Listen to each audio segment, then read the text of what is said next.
Assalamualaikum warahmatullahi wabarakatuh. Alhamdulillahi rabbil alamin. Wassalatu wassalamu ala asrafil anbiya'i wal mursalin wa ala alihi wa ashabi ajma'in. Imamil muttaqin wa qaidil mujahidin, habibina wa nabiyyina Muhammadin wa ansarihi wa junudihi wa man tabi'ahum bi ihsanin illa yaumiddin. Amma ba'd.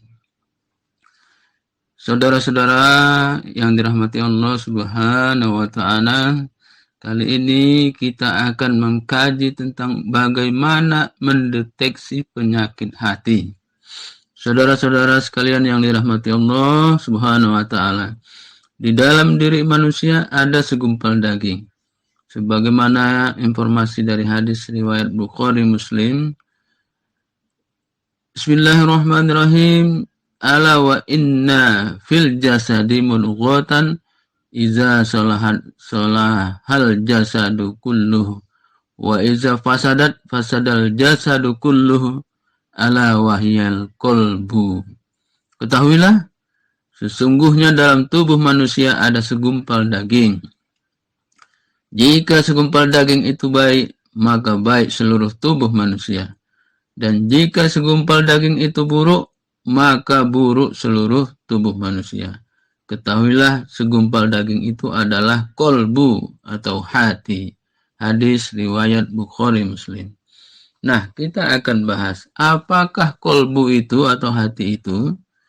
Hati adalah salah satu aspek terdalam dalam jiwa manusia yang senantiasa menilai benar salahnya perasaan, mengatur tentang niat, angan-angan, pemikiran, hasrat, sikap, dan tindakan-tindakan seseorang, terutama dirinya sendiri. Saudara-saudara sekalian yang dirahmati Allah Subhanahu wa taala, jadi melihat posisinya ini, hati ini benar-benar suatu hal yang sangat penting yang ada di dalam diri seseorang. Maka Allah Subhanahu wa taala membimbing kita agar hati ini bagaimana supaya bisa tentram senantiasa. Bismillahirrahmanirrahim. Ala bizikrillahi tatma'innul qulub.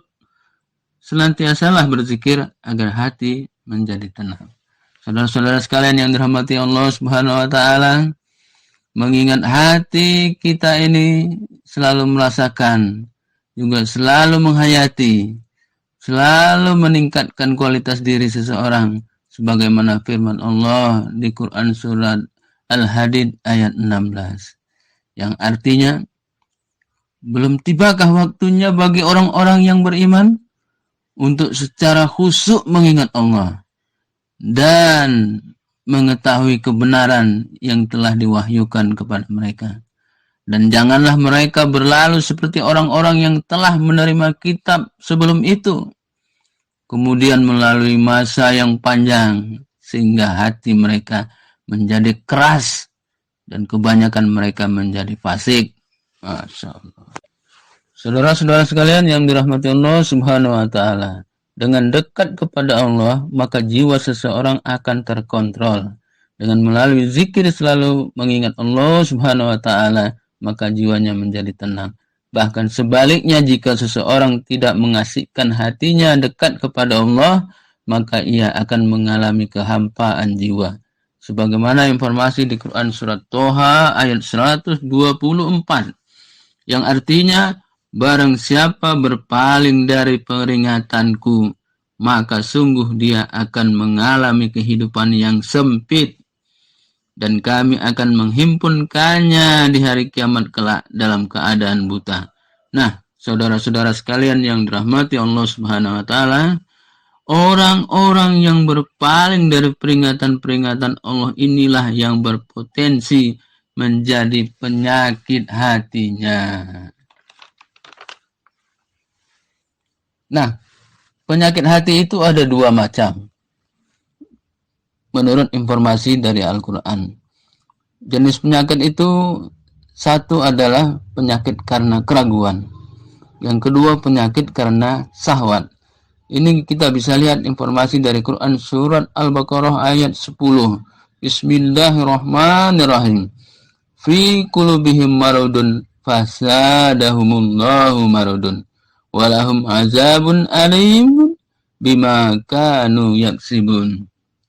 Dalam hati mereka ada penyakit, lalu ditambah Allah penyakitnya. Orang-orang yang mengidap dari penyakit ini disebut sebagian orang munafik.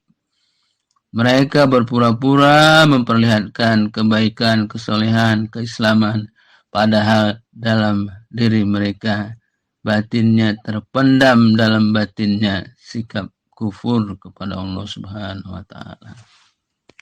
Saudara-saudara sekalian yang dirahmati Allah, itulah pentingnya bagaimana kita harus tahu mendeteksi penyakit hati ini.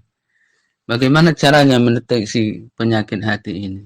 Yang pertama adalah kita bisa melihat di Quran surat An-Nisa ayat 142. Di surat itu ada 2 jenis penyakit hati yang bisa terdeteksi. Bismillahirrahmanirrahim. Innal munafiqina yukhadi'unallaha wa huwa khadi'uhum wa iza qamu ila sholati qamu kusala yura'unan nasa wa la yazkurunallaha illa qalila. Jadi penyakit hati yang pertama adalah bisa kita lihat tandanya malas melakukan sholat secara berjamaah. Sholatnya hanya ingin dilihat dari depan orang lain, di depan orang banyak ingin dilihat.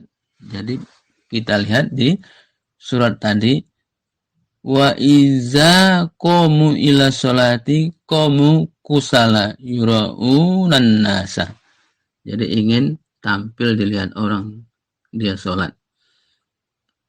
Tanda keduanya apa? Jarang sekali mengingat Allah.